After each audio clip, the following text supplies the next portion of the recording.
So in 2021, Spinal Injuries Ireland were honoured to be affiliated with the Christopher and Dana Reeve Foundation. And since then, we have collaborated and shared information on providing the best care and to support with people with spinal cord injuries.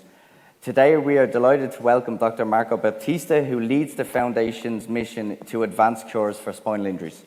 Prior to joining the Reeve Foundation, Dr Baptista served as Vice President Research Programs at the Michael J. Fox Foundation for Parkinson's Research, was an Associate Principal Scientist at Merck. After hearing Dr Baptista's review on global cures, Dr Emer Smith, who you all know as a consultant in the rehabilitation,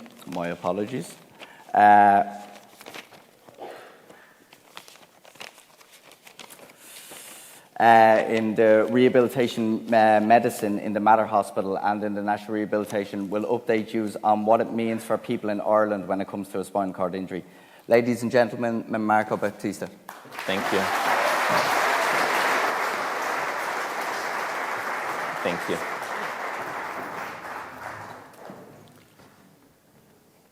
Thank you so much. Thanks, everybody. I want to thank the organizers, the sponsors. It's quite a privilege to be here, and I've received a really warm welcome for my first time here in Ireland, so I want to thank you all. I'll be talking about research that we're doing at the Christopher and Dana Reeve Foundation, describing the research landscape, describing the obstacles that we need to overcome, the clinical trials that are ongoing, and what our Reeve Foundation strategy is to get to the point where there's going to be therapeutics and devices that can be used for the community to help with function. Prior to speaking on this, I just want to describe that the Reeve Foundation is quite holistic, and our motto is today's care and tomorrow's cure. So we do have a care center that is incredibly impressive, where a lot of people have their first contact in trying to understand their injury by interacting with information specialists at the Reeve Foundation. We have quality of life grants that are given to nonprofits to help make the environment much more accessible. So a very holistic approach. What I'll be talking today will be around the research, which is encapsulated in these three pillars that I describe as catalyze, energize, and educate. So our vision is to cure spinal cord injury, and I know cure is a very charged word. I think everyone's injury or paralysis is different, and we need to make sure that we improve quality of life and listen to the community so that the research can get us to this vision. And the state of affairs right now, unfortunately, is that we do not have any regulatory approved therapeutics or devices that will help with improved function for spinal cord injuries. And my talk is going to be quite focused around traumatic SCI. I think part of the reason why it has been very difficult to get to therapeutics that are going to help individuals is the complexity of injuries, and making sure that when clinical trials are conducted, that you have the right population that will best benefit the potential therapeutic that is being developed. So in the first 48 hours after injury, you see that there are many different things that happen inside the body. You have spinal cord compression or transection. You have the cell types, which are neurons and oligodendrocytes. These are cells that insulate the axons that allow good communication, electrical communication to happen from one cell to another cell that are damaged. You have a blood-spinal cord barrier that's compromised. We have a natural barrier of our brain and our spinal cord to our blood. This protects us from viruses, for example. And that barrier gets compromised, and that's an issue. There's an influx of inflammatory cells. You have spinal cord swelling. So a lot is happening within the first 48 hours. And then in the subacute stage, 48 hours to 14 days, you have a lot of excitatory neurochemistry that is happening in the body that is now a secondary insult to the first primary lesion, and causing even more problems and difficulties. The intermediate stage, where you now have these cystic cavitations that coalesce to form a barrier, start to form scars. This also makes it very difficult for therapeutic development because you have to overcome these barriers in the spinal cord. And that loss of tissue volume, increased extracellular fluid, and during the chronic stage now you have these glial scars, which are very now well-formed and more inflammatory cells that are acting on the spinal cord. So it's very complex. It changes over time. And I want to just quickly describe this because it's part of the problem that we need to understand the biology as much as possible of a spinal cord injury so that we can get to the right therapeutics. The therapeutic development pipeline is an incredibly slow process. It could take around 14 years to get from a scientific aha moment in the lab to something that is going to help people. And that's an incredibly long time. And everything we're doing at the Reeve Foundation is to try to accelerate it, to shorten this time. But you can see if you start, in the case of doing drug discovery, if you start with 10,000 compounds, and in big pharma you're starting with millions of potential medication, and it's got to dwindle down to 5, and then try to get regulatory approval. This is a very long time. Part of it is because of the complexity of the biology. But everything we're doing, every initiative that I'll describe, is to accelerate this very slow process. Just to briefly describe what clinical trials are, because this is part of the process. A scientist has an aha moment.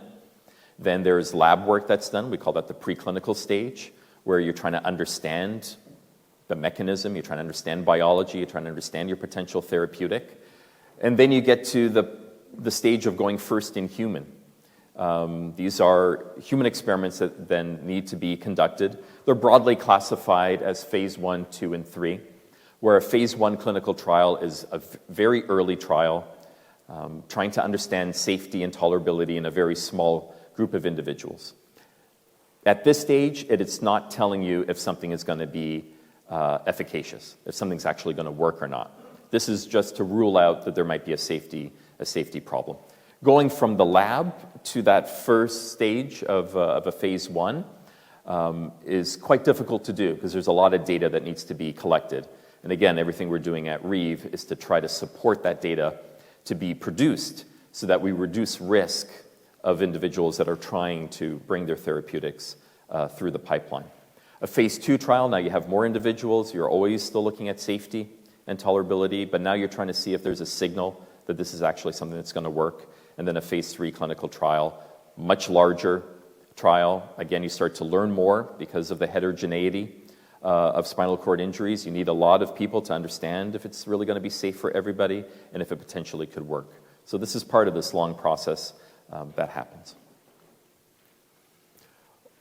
I think a good metric to use that we're doing a good job at the Reeve Foundation, for example, and we're supporting the right work, is to look at the clinical pipeline, to look at what's happening at the phase 1, 2, and 3, and do we have more clinical trials than we did before because of the work that we're supporting? Do we have a diversity of clinical trials? So not everyone just doing the same thing, but they're looking at different approaches, different angles, different viewpoints.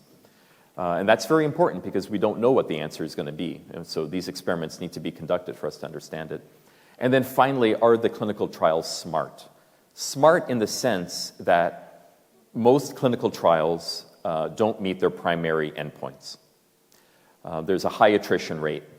And the worst thing that can happen is that you've had such a long process to get to a phase 3 clinical trial. And now once you've didn't reach a primary endpoint, you're left not knowing why.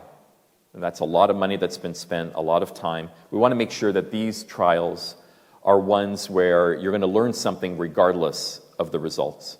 And then you can pivot and do the next trial better. I'm just going to give a quick snapshot of some of the clinical trials that are happening for neuroplasticity. The only 2, to my knowledge, like large pharmaceutical companies that are involved are AbbVie and Mitsubishi, looking at a biologic against anti-RGM. RGM stands for repulsive guidance molecule. So preventing all of these inhibitory signals that happen after a spinal cord injury that's preventing any type of regeneration from occurring. And then what I have grayed out on these slides are trials that I just mentioned with a high attrition rate didn't meet their primary endpoint. So this no-go trap from the company RenetX last year didn't meet their endpoint. We need to learn from that trial and pivot. Cell replacement clinical trials are also extremely popular. There was just one announced in Australia. That's the third one down, an olfactory stem cell at Griffith University, where they're going to start again with a phase 1 trial. It's not going to tell them if it works. It's going to tell if this approach is safe and tolerable. And again, grayed out in the bottom, just an example of trials that are not meeting their primary endpoints. In this case, the company In Vivo Therapeutics, and we need to learn from them. And then the electrical stimulation, which is right now the hot thing in the field. And there are 3 general platforms for electrical stimulation. The first, we call it transcutaneous. This is non-invasive, putting electrodes on the back of the neck, on the back of the spine. There's a company, Onward Medical, and they've just conducted one of those phase 3 trials, or in the language of devices, a pivotal trial. And they're now presenting the data to the FDA. And this is their platform called ARC-EX, EX for external, because it's transcutaneous. As compared to epidural stimulation, their platform is called ARC-IM for implantable in the epidural space. So their Uplift trial that they conducted for transcutaneous stimulation was just published in the Journal of Nature. They showed that 90% of the population was showing a benefit either in a strength outcome measure or in a functional measure, and 87% of the population was showing an improvement in quality of life. That's the data that has now been presented to the American regulatory agency, the FDA, and they're now looking at that data. And then finally, the brain-spinal interface. This is something that's been quite a bit in the news, at least in the United States, where recordings can be made of one's thoughts to move something, just like I just thought right now to move my hand forward, to make the movement a little bit more natural. Then there's a decoder, and then sort of a digital bridge that then goes attached to the epidural stimulator, so that instead of using an iPad or a phone to start the epidural stimulator, it would be the thought itself that would then move my leg forward or move my hand. We're doing work with an academic group called NeuroRestore and Onward Medical to see if this brain-spinal interface can not just be applied to the lower extremities, but to the upper extremities. Just a quick update of probably the company that's the furthest along in getting regulatory approval, which is Onward Medical. They're expecting in the US fourth quarter of this year of getting approval. Onward Medical has told me that they're thinking that a CE marking and something for Europe and in Ireland would be pursued late 2025. They've set their pricing for the, and all of this is public information, their pricing of the device.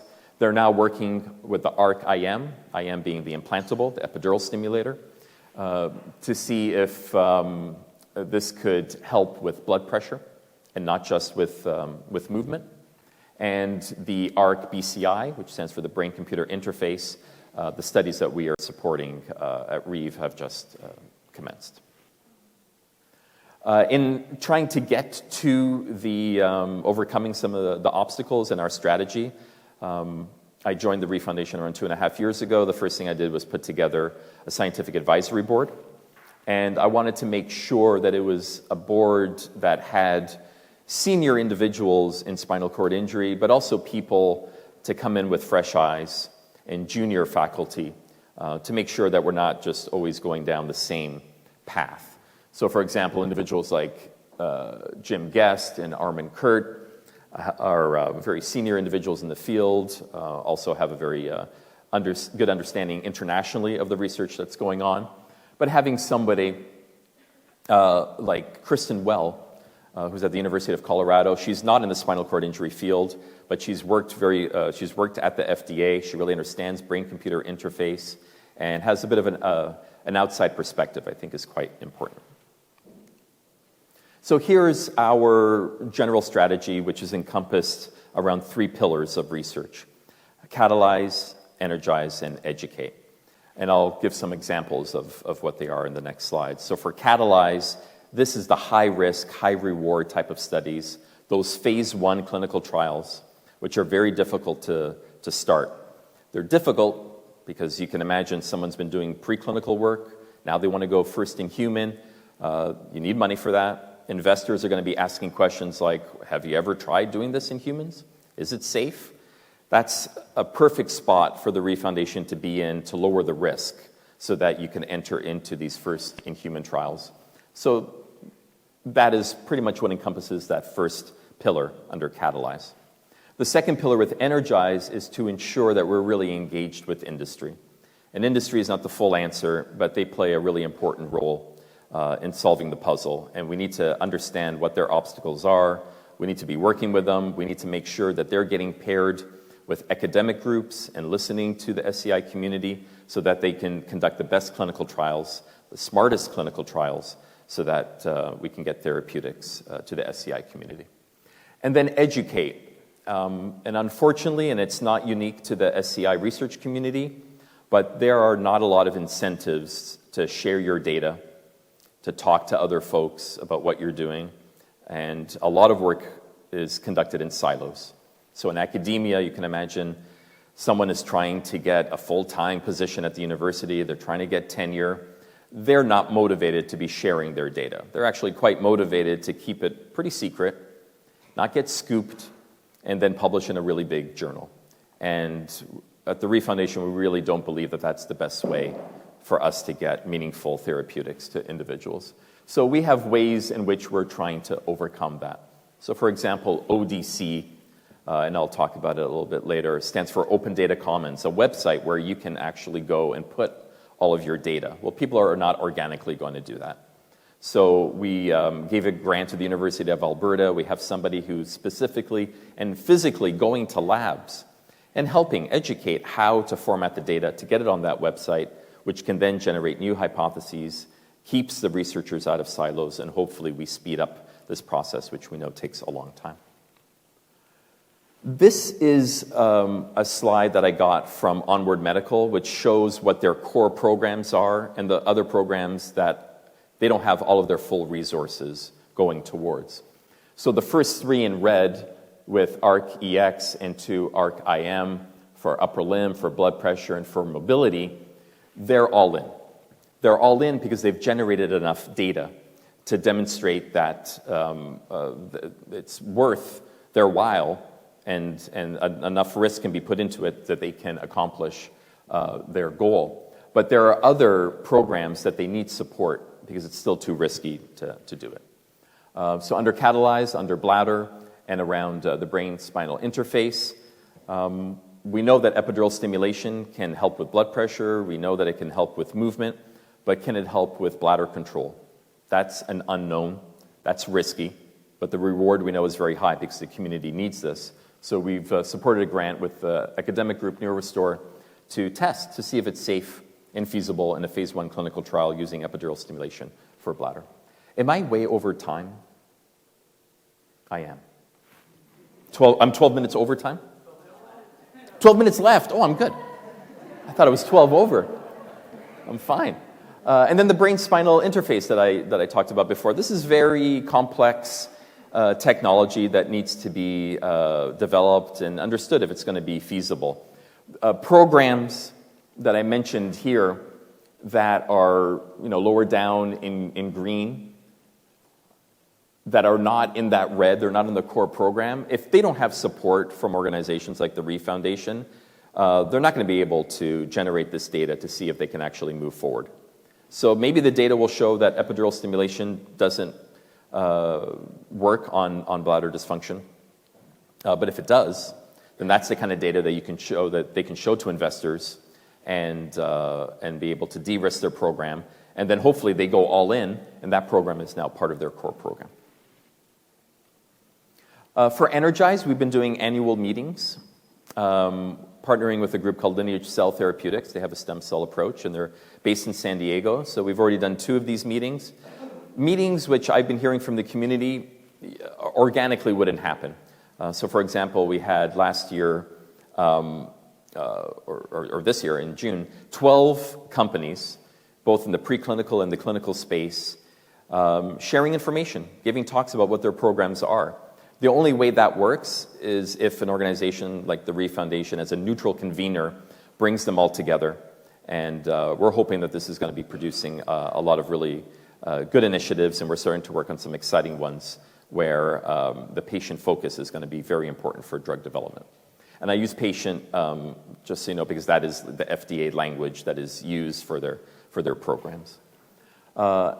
We're also partnering with other organizations like the Kessler Foundation, which is kind of up the road of where we are in New Jersey, and working with companies like Butterfly IQ that have a remote ultrasound so that you can check your bladder and see what the volume is, and then make a decision if you're going to catheterize, if you do intermittent catheterization.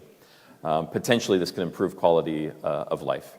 So again, making sure that we're in tune with industry and working with different industry partners. And we just recently launched a request for applications. It's a request out to the world for a better understanding, and academics and industry can apply in order to better understand their own therapeutic work that in a large pharmaceutical company would probably be done up front. But with smaller companies, and as I mentioned before, there's pretty much only two large pharmaceutical companies in the field, AbbVie and Mitsubishi. The smaller companies are not going to do that work up front. It's too risky to do it. We want to support it, so we have a request for applications that we just launched. And then educate. I did talk about the open data. We also need research services. So you can imagine how time-consuming it would be. You have to reinvent the wheel every single time in your lab to be able to measure something. Wouldn't it be great if there was an organization that's unbiased? We call them contract research organizations, and they have validated their measurement, their type of measurement, which we call an assay, and it has a stamp of approval from the Reeve Foundation. And now instead of recreating the entire model, which could take years to validate, you already have it at that contract research organization. You can ship your potential medication there, get a report back, speed up this whole process that we know is taking on average 14 years, and we need to shorten it. Finally, I just wanted to mention that everything I've been describing has been a mechanism of giving out grants, or by connecting the dots and bringing in key opinion leaders and helping different entities in the SCI space. But we need more dilutive investment to happen. We need the market to get activated more than it is right now. So under Energize in the bottom, the Reeve Foundation, along with other organizations like Wings for Life, Promobilia, the Shepherd Center, Spinal Research in the UK, we've formed what's called venture philanthropy. So venture capitalism, you make an investment, get a return on your investment if things go well. In venture philanthropy, the investment that is being made, the return on the investment goes back into the fund. Try to grow the fund as much as possible. That will hopefully activate venture capitalists to match and grow it even more. And right now we're close to $40 million. This will activate the market. And then with that money, we can then go out to the world where the best science is and accelerate companies' programs. So we're quite excited with this new initiative. So finally, I gave a lot of information with regards to the landscape that's going on with research. A lot of exciting things happening with electrical stimulation. We're hoping that there's going to be a watershed moment where there is a device that is going to help with function for individuals living with SCI, happening hopefully this year, and next year hopefully happening in Europe. But in the meantime, we know that that's not the complete answer. We need to make sure we're not putting all of our eggs in one basket. We need to be supporting innovative science around the world, and that's definitely a mandate that we have at the Reeve Foundation. Thank you so much.